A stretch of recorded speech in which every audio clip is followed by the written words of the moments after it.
Welcome to Myra media. ఇప్పుడు మనం ప్రకాశం జిల్లాలో ఉన్న గిద్దలూరు నియోజకవర్గంలో కుమరోలు మండలానికి సంబంధించిన పుల్లారెడ్డిపల్లి అనే గ్రామంలో ఉన్నాము. మరి ఈ గ్రామంలో అభివృద్ధి పనులు అనేవి ఎంతవరకు జరిగాయి అనేది ఇక్కడ గ్రామ ప్రజలను అడిగి తెలుసుకునే ప్రయత్నం చేద్దాం. దాంతోపాటు ఇక్కడ ఎమ్మెల్యే గారి పనితీరు మీద ఇక్కడ ప్రజలు ఎంతవరకు సంతృప్తికరంగా ఉన్నారు అనేది కూడా ఇక్కడ ప్రజలను అడిగి తెలుసుకునే ప్రయత్నం చేద్దాం. నమస్తే అండి, మీ పేరండి? శ్రీనివాసరెడ్డి అండి. శ్రీనివాసరెడ్డి గారు ఏం చేస్తుంటారు?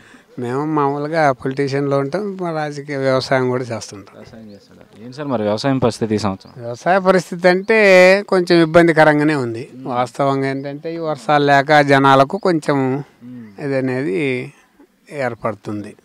అవును. అంటే ఇప్పుడు ఈ పంట పొలాలు ఎవరైతే నష్టపోయారో వారికి నష్టపరిహారం చెల్లిస్తుందని చెప్పి అధికారులు చెప్తున్నారు. అది ఎంతవరకు నిజంగా జరుగుతుందంటారు? పక్కాగా జరుగుతుంది. మా పంచాయతీ విషయంలో దాని గురించి ఆలోచనే లేదు. 100% జనాలకు అందినాయి. ఎలాంటి ఎవడు లబ్ధి పొందలేననేటోడు లేడు. దాని గురించి ఆలోచనే లేదు. అది ఈ బోర్లు వేస్తే వాటర్ పడే అవకాశం పంట పొలాలు ఎంతవరకు ఉంది మీ చుట్టుపక్కల ఏరియా? మా ఏరియాలో వాటర్ అనేది తక్కువ. మహా బోర్ వేస్తే ఎవడికి కూడా ఇంచున్నర కంటే ఎక్కువ రావు. దానివల్ల రైతులకు పెద్దగా మాకేంటంటే మాకు ఇక్కడ పై పక్కన గోచెరువు అని మా సప్లై ఇది ఉంది, ట్యాంక్ ఉంది. ట్యాంకుకి వస్తే మాకు వాటర్ వస్తే మాకు బోర్లతో అవసరం లేదు. ఏంటంటే మా విలేజ్ చిన్న విలేజ్ కాబట్టి తక్కువ పొలం, ప్రతి ఒక్క రైతుకు 4 ఎకరాలు 3 ఎకరాలే ఉంది.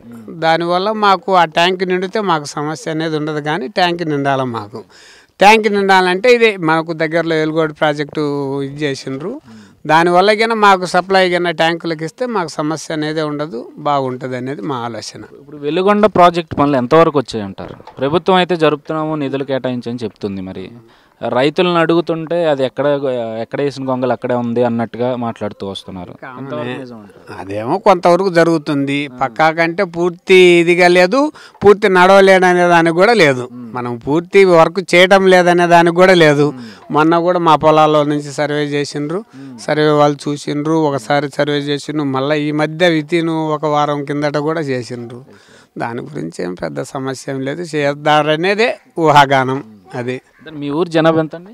మా ఊరు జనాభా వచ్చేసి ఓటర్స్ పాపులేషన్ మొత్తం 1000 మామూలుగా మా పంచాయతీ. మా ఊరు వచ్చేసి 354 350 ఉంటుంది. అయితే మరి ఈ గ్రామంలో అభివృద్ధి అనేది ఎంతవరకు జరిగిందంటారు? మీ పంచాయతీలో కానీ మీ గ్రామంలో? మా పంచాయతీ కానీ మా గ్రామంలో కానీ తీర్చిదిద్దుకున్నట్టే ఉంటుంది. మీరు చూడడానికి కూడా మీ కళ్ళ ఎదురు కనిపిస్తుంది. గతంలో కంటే కూడా బాగా డెవలప్మెంట్ అయింది. ఇప్పుడు మామూలుగా అంతకుముందు మారేడు పంచాయతీ వర్క్ కింద ఉన్నాయి, దాన్ని ఆరేడుని బీకి మార్పిస్తే కొత్తగా ఈ మధ్యలోనే 1-2 కోట్లకు ఆల్రెడీ సీసీ రోడ్లు వేసిండ్రు. మా పంచాయతీ ఇంటర్నల్ రోడ్డు ఈటకు వచ్చేసి 1,30,00,000 మళ్ళీ ఇప్పుడు గ్రాంట్ చేసిండు. అది కాకుండా మళ్ళీ ఇంకా ఆ లింకు కొద ఉండేదానికి 3,70,00,000కు ఈ మధ్యనే శంకుస్థాపన కూడా చేయబోతున్నాడు ఎమ్మెల్యే గారు. సదుపాయం మాకేం సమస్య ఏం లేదు మా పంచాయతీలో, మా విలేజ్ వరకు. కాకపోతే బయట విలేజ్లో కూడా వాటర్ ఉన్నాయి. కానీ అదే ఈ కొంచెం ఈ నిర్లక్ష్యం వల్ల బోరు కాలిపోతే ఇది తప్పితే మాకు పూర్తి అట్లా ఇబ్బంది అనేది లేదు. మరి ఇప్పుడు ఎన్టీఆర్ గృహ నిర్మాణం పథకం కింద ఇళ్ళు అర్హులైన అందరికీ నిజంగా అందే అంటారా? దాని గురించి ఆలోచనే లేదు. మా ఎమ్మెల్యే గారు నేనే స్వయంగా పోయినా 30 ఇండ్లు అడిగితే 50 ఇండ్లు పెట్టుకోమన్నాడు. మిగిలినయే కానీ ముందుకు వచ్చి కట్టుకుంటామంటే ఏనోళ్ళు అనేది లేదు. అదేవిధంగా మనకు పంచాయతీలు పింఛను విషయంలో కూడా ఇది 98% మా పంచాయతీలు ఇచ్చేసినాం. అర్హులైన వారికి ఎవడికి అనేది ఆపిందే లేదు. దాని గురించి ఆలోచనే లేదు. మరి మీ ఎమ్మెల్యే అశోక్ రెడ్డి గారి పనితీరు మీద మీ అభిప్రాయం? పనితీరు మీద దాతనికంటే ఇంకా హైటెక్ ఎంట్లను ఆ విధంగా చేయగలడనేది మా ఆలోచన. ఇప్పటికీ నా వయసు 50 ఏళ్ళైనా 35 సంవత్సరాల నుంచి నాకు ఇంత రాజకీయ అనుభవం ఉంది. రాజకీయంలో కూడా తిరుగుతుంటా. గతంలో మన వైఎస్ఆర్ తరఫున పోటీ చేసి 2 ఓట్లతో ఓడిపోయినా.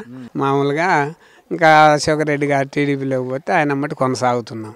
అది విషయం. మళ్ళీ ఈసారి ఆయన గెలిచే అవకాశాలు ఎంతవరకు ఉన్నాయి? గెలిచే అవకాశాలు చాలానే ఉన్నాయి. ఎందుకని? వాస్తవంగా జనాలకైనా అభివృద్ధిని చేసి నీతిగా నియంగా ఉంటే ఇతని ఇంకా ఇక్కడ చేసినటువంటి ఎమ్మెల్యే చేసినటువంటి నాయకుడు అనేటోడు ఎవడు లేడు. ఇంతని విధంగా వర్కులు చేసిండు. ఒక సీసీ రోడ్లు అయితేమి, ఇంకొకటి అయితేమి, ప్రతి పంచాయతీ ఒక మండలంలో ఒక విలేజ్ కాడి నుంచి లెక్క పెట్టుకుంటే అల్లినారం కానీ ఒటేమినేనిపల్లె కానీ, పామురుపల్లె కానీ, మదవపల్లె కానీ, గోనెపల్లె కానీ ప్రతి రోడ్డు ఎప్పుడు కూడా మొరసదోలని రోడ్లు కూడా సీసీ రోడ్ల, బీటీ రోడ్ల కంపల్సరీ మొత్తం చేశారు. దాని గురించి ఆలోచన లేదు. అదేవిధంగా కొమరోలు మండల హెడ్ క్వార్టర్లో ఇవాళ చూస్తే 95% సీసీ రోడ్ల నిర్మాణం అనేది పూర్తయింది. గతంలో ఎమ్మెల్యేలో ₹1 కోటి వరకు తెచ్చి అబ్బా నేను కోటి తెచ్చుకున్నానని పేపర్లు వేసి హంగామా చేసేటోళ్ళు. కాకపోతే ఇవాళ ఇతను చేసిన పనికి చూస్తే ఏది ఆరుబాటం చేస్తే గిన మామూలు జిల్లాలో ఎవడు కూడా చేసినంత ఇదిగా చేసిండు. దాని గురించి ఆలోచనే లేదు. చూసుకుంటే ఇప్పుడున్న చంద్రబాబు నాయుడు గారు, జగన్మోహన్ రెడ్డి గారు, పవన్ కళ్యాణ్ గారు రాష్ట్రం అభివృద్ధి చెందాలంటే ఈసారి ఎవరు ముఖ్యమంత్రి అయితే బాగుంటుంది? నాకు తెలిసి చంద్రబాబు అయితేనే ముఖ్యమంత్రి అయితేనే డెవలప్మెంట్ అవ్వగలదు. నా సలహా ఏంటంటే ఇప్పుడు ఒక అవగాహన ఉన్నది. అందులో గత 20-25 ఏళ్ళ రాజకీయ చరిత్ర ఉండగల వ్యక్తి. మొన్న మామూలుగా ఇటీవల మీరు కూడా వినింటారు మోడీ కంటే కూడా సీఎంగా చంద్రబాబు అయిండు. ఒకవేళ అప్పుడు గిన్న టైంలో పిఎం మామూలుగా చంద్రబాబే ప్రధాని కూడా అయ్యే పొజిషన్ ఉన్నది. కానీ అతను ఆ విధంగా పోకుండా రాష్ట్రాన్ని కాపాడుకోవాలనే ఉద్దేశంతో ఆ ఎక్స్పీరియన్స్ తోటి డెవలప్మెంట్ చేయాలంటే అతని వల్లనే సాధ్యం. కానీ కొత్త రాష్ట్రాన్ని ముందుకు తీసుకుపోవాలంటే ఎన్ని చెప్పినా రాజకీయంలో అనుభవం ఉన్న వ్యక్తి అయితేనే రాజకీయం నడపగలడు. కానీ ఇప్పుడు నీకుంది కాదంటం లేదు. జనాలంటే మనం దాని గురించి నిర్ణయం అనేది చెప్పలేం. కానీ ఎవడైనా ఒక ఎక్స్పీరియన్స్ ఉన్న క్యాండిడేట్ చేసేదానికి, ఎక్స్పీరియన్స్ లేని దానికి చేసేదానికి అంత ఆశామాషగా ఉండదు అనేది నా సలహా. ఇతనికి ఏంటంటే హైటెక్ మామూలు టెక్నాలజీ ఉంది కాబట్టి ఈ రాష్ట్రాన్ని నడపకపోగల సామర్థ్యం ఉన్నాడంటే చంద్రబాబు నాకు తెలిసి. ఎట్లంటే ఆ విధంగా మామూలుగా ఇప్పుడు ఉంది. గత గవర్నమెంట్ 4 సంవత్సరాలు బీజేపీతో పనిచేసుకున్నాడు. మళ్ళీ రేపు నెక్స్ట్ బీజేపీ రాదు, కాంగ్రెస్ గవర్నమెంట్ వచ్చే అభిప్రాయం ఉండదనే ఉద్దేశంతోనే మళ్ళీ కూటమి అనేదో ఇంకొక విధంగానో మళ్ళీ కాంగ్రెస్తో పొత్తు కలుపుకొని కాంగ్రెస్తో ఉంటే మన రాష్ట్రం డెవలప్మెంట్ ఇప్పుడు కావాల్సింది. అతనికి ఏంటి రాష్ట్ర డెవలప్మెంట్ కావాలి. పైన ఏదైనా రాని మనకు కావాల్సింది ఇప్పుడు నీ కాడ డబ్బులు ఉంటే నాకు ఇస్తావు, నీ కాడ లేకుంటే నాకు ఇవ్వగా, అవతలని కాడ తాళం ఉంటే నీకెట్ట వస్తుంది? ఆ విధంగా ఇతను ఏంటంటే 4 సంవత్సరాలు డెవలప్మెంట్ విషయంలో చేసుకున్నాడు. కాకపోతే మోడీ గారి ఏదో ఒక శుక్రాలతో పక్కకు వచ్చిండు. మళ్ళీ ఈసారి ఎటు బీజేపీ గవర్నమెంట్ అయితే కేంద్రంలో పక్కాగా రాదు. దాని గురించి ఆలోచనే లేదు. ఆంధ్రాలో మటుకు మామూలుగా ఏదున్నా నా సలహా ఏంటంటే ఈసారి రాష్ట్ర కేంద్రంలో గవర్నమెంట్ కాంగ్రెస్ వచ్చుద్ది. కాంగ్రెస్ వస్తే సన్నిహితంగా ఏది మోడీతో మామూలుగా వాళ్ళతో ఉండరు కాబట్టి, రాహుల్ గాంధీతో సోనియా గాంధీతో ఉండరు కాబట్టి ఇతన్ని డెవలప్మెంట్ చేసుకోగలడు అనేది నా ఉద్దేశం. అది. థ్యాంక్ యూ అండి. మీ పేరండి? నా పేరు భాష. భాష గారు ఏం చేస్తుంటారు? చిన్న కొట్టు ఉంది సార్. చిన్న కొట్టు. మరి మీ గ్రామంలో అభివృద్ధి పనులు ఎంతవరకు జరిగాయి అంటారు? అభివృద్ధి పనులు బాగానే జరిగినాయి సార్. అంటే ఏ విధమైన అభివృద్ధి పనులు అంటారు? రోడ్లు, పింఛన్లు, రేషన్ కార్డులు అన్నీ బాగానే ఇచ్చారు అశోక్ రెడ్డి గారు. అంటే మరి మంచినీటి సదుపాయం అంతా బాగానే ఉందా? మంచినీటి కూడా బాగానే ఉన్నాయి, రోడ్లు బాగానే ఉన్నాయి. అంటే బోర్ మంచినీరా లేదంటే ట్యాంకర్ల ద్వారా వస్తున్నాయా? ఊళ్ళో ట్యాంకులే బాగున్నాయి నీళ్లు. మరి మీ ఎమ్మెల్యే గారి పనితీరు మీద మీ అభిప్రాయం? అశోక్ రెడ్డి బాగానే పనులు చేస్తున్నాడు, బాగానే ఉన్నాయి. మళ్ళీ ఆయన గెలిచే అవకాశం ఉందంటారా? మరి ఆయన గెలిచే అవకాశం ఉంది. పైన ఆయన వస్తాడో లేడో అది ఒక ఇబ్బంది ఉంది మాకు. ఎవరు? జగన్ వస్తాడేమో అని. ఈసారి జగన్మోహన్ రెడ్డి గారు వస్తారంటారా? ఎందుకని? ఏమో పైన వాతావరణం అట్టుందని. అది సార్. ఓకే అండి, థ్యాంక్ యూ. నమస్తే, మీ పేరన్నా? ఆంజనేయులు నా పేరు. ఆంజనేయులు గారు ఏం చేస్తుంటారు? నేను బెంగళూరులో జాబ్ చేస్తున్నా, ప్రైవేట్ జాబు. నాది ఫార్మా అయిపోయింది. ఇక్కడ ఏదో ఒక R&Dలో చేస్తున్నాం జాబు. ఎప్పుడు వెళ్ళారు మీరు బెంగళూరుకి? 2012 వెళ్ళిపోయినాం. 7 years అవుతుంది. అక్కడనే జాబ్ చేసుకుంటూ అక్కడనే ఉంటున్నాం. ఎప్పుడో ఒకసారి అట్లా పండగలకు అట్లా వచ్చిపోతున్నాను అంతే. అంటే మీరు వెళ్ళేప్పటికి ఇప్పటికీ చూసుకుంటే మీ గ్రామంలో అభివృద్ధి అనేది ఎంతవరకు జరిగింది? బాగా జరిగింది. రోడ్లు అయితేనేమి, నెక్స్ట్ బోర్లు అయితేనేమి, నీళ్ళు ట్యాంకులు అయితేనేమి అంతా బాగానే జరిగింది. అశోక్ రెడ్డి బాగా చేసిండు మొత్తం చెప్పాలంటే. మళ్ళీ ఆయన గెలిచే అవకాశాలు ఎంతవరకు ఉన్నాయంట? అదనేది తెలియదండి మనకు. అది రేపు ఎలక్షన్ బట్టి ఉంటుంది. మీ అభిప్రాయం ఏంటంటారు?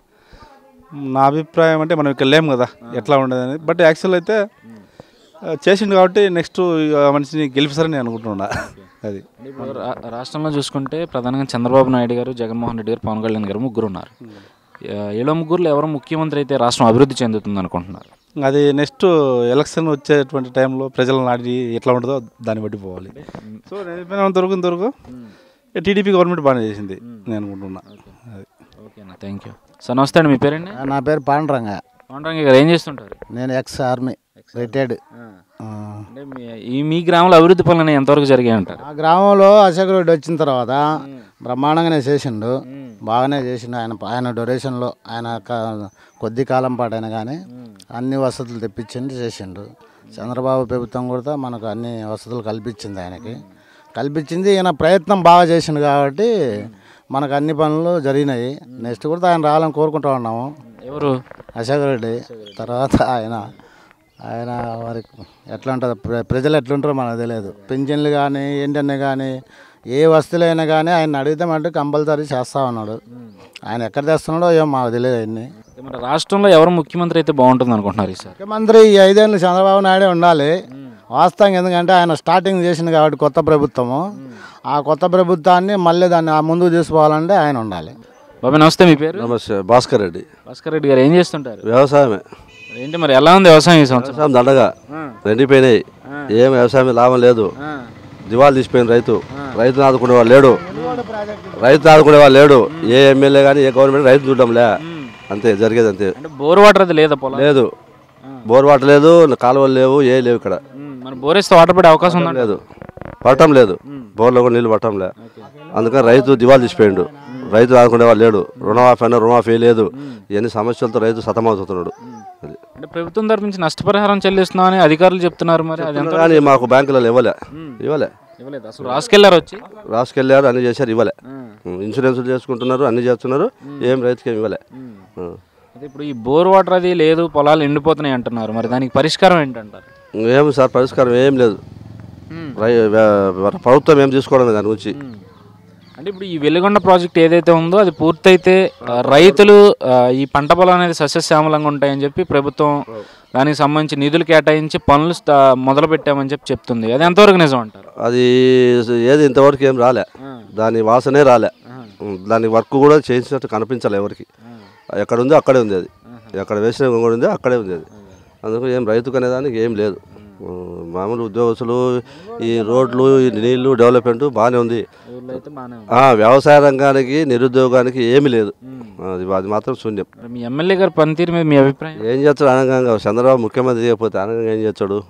ఆయన చేతులు, ఎమ్మెల్యే చేతులు ఉంది ఆ పని లేదు కదా. మరి అది మళ్ళీ ఆయన గెలిచే అవకాశాలు ఎంతవరకు ఉన్నాయంటారు అశోక్? ఈ అభివృద్ధులు చేసిండు కాబట్టి అవకాశం ఉండొచ్చు, లేదని చెప్పాలి. రాష్ట్రంలో చూసుకుంటే చంద్రబాబు నాయుడు గారు, జగన్మోహన్ రెడ్డి గారు, పవన్ కళ్యాణ్ గారు, వీళ్ళు ఎవరు ముఖ్యమంత్రి అయితే బాగుంటుంది? రాష్ట్రంలో విషయం మనకు అంతగా అవగాహన లేదు. ఎవరైతే బాగుంటుందని మీ అభిప్రాయం? సరే, కొందరు జగన్ వస్తే కొత్త ప్రభుత్వం ఆయన చేస్తారు కొందరు అనుకుంటున్నారు. సరే, మళ్ళీ చంద్రబాబు రావాలని కొంతమంది అనుకుంటున్నారు. ఎవరు ఊహాగాలు ఎట్టుండే ప్రజలు నిర్ణయిస్తారు. మరి మీరేమనుకుంటున్నారు? సరే, ప్రభుత్వాలు ఏదైనా మారుతుంటాయి కానీ ఒకేసారి 5 ఏళ్ళు 10 ఏళ్ళు ఒకే ప్రభుత్వం అంటే కొన్ని ఇబ్బందులు ఉంటాయి. ప్రభుత్వం మాత్రమే మేలు అనుకుంటున్నాయి. అన్న నమస్తే, మీ పేరు? నా పేరు కేశవరెడ్డి. కేశవరెడ్డి గారు ఏం చేస్తుంటారు? నేను మన సీడ్స్ బిజినెస్ చేస్తుంటాను. మీ గ్రామంలో అభివృద్ధి పనులు ఎంతవరకు జరిగాయి అంటారు? అభివృద్ధి పనులు బాగానే జరిగినాయి, 90% జరిగినాయి. అంటే రోడ్లు కానీ, మంచినీటి సదుపాయం కానీ అన్నీ బాగానే ఉన్నాయి మా ఊళ్ళో. ఇప్పుడు ఎన్టీఆర్ గృహ పథక నిర్మాణం కింద ఇల్లు అందరికీ అంటే అర్హులైన వాళ్ళకి వచ్చాయి అంటారు మీ ఊళ్ళో? వచ్చినాయి, కొంతమంది కట్టుకున్నారు. చూసుకుంటే మీ ఎమ్మెల్యే గారి పనితీరు మీద మీ అభిప్రాయం? ఎమ్మెల్యే పనితీరు బ్రహ్మాండం ఉంది. మరి ఆయన గెలిచే అవకాశం ఎంతవరకు ఉండొచ్చు? కొత్తల టికెట్, టికెట్ని బట్టి ఉంటుంది. అవతల టికెట్ని బట్టి ఈయన గెలుపు ఆధారపడి. రాష్ట్రంలో చూసుకుంటే ఎవరు ముఖ్యమంత్రి అయితే రాష్ట్రం అభివృద్ధి చెందుతుంది అనుకుంటున్నారు? అదేనది మనం నిర్ణయించేది కాదు, రాష్ట్రం మొత్తం నిర్ణయించేది కదా. మనం అంత ఏమవుతుంది? వాళ్ళందరిలో మీరు ఒకరు, మీ అభిప్రాయం అయితే ఏమంటారు? కొండ గుర్తు ఏర్పడినది చంద్రబాబు నాయుడు గవర్నమెంట్ వర్షాలు పడవని. ఇదైతే జగమే సత్యం, ఇది మారితే బాగుంటుంది అనుకుంటారు.